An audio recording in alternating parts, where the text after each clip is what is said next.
জামাত ইসলামী যদি ইসলামী ব্যাংক করে থাকে, আপনারা একটা করেন, আপনারা একটা করেন, আপনারা লুট করেন, আপনারা জবাই দেন, কিন্তু একজনের কষ্টের ফসলকে আপনাদেরকে ভাবে তছনছ করতে দেওয়া। আজকে ভারতের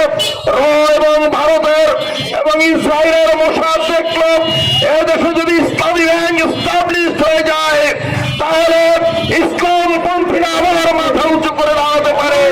এই কারণে তাদের অর্থনৈতিকে পঙ্গু করে দিতে হবে।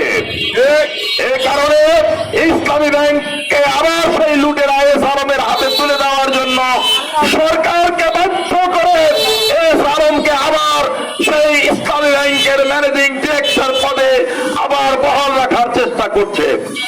আমরা বলতে চাই, আর যারা সমালোচনা করছেন তারা বলছেন জামাত ইসলামী এই ব্যাংক করেছে। ভালো কথা ভাই, জামাত ইসলামী যদি ইসলামী ব্যাংক করে থাকে, জামাত ইসলামী যদি ইবনে সিনা করে থাকে, জামাত ইসলামী যদি ইসলামী ব্যাংক হাসপাতাল করে থাকে, আপনারা একটা করেন, আপনারা একটা করেন, আপনারা লুট করেন, আপনারা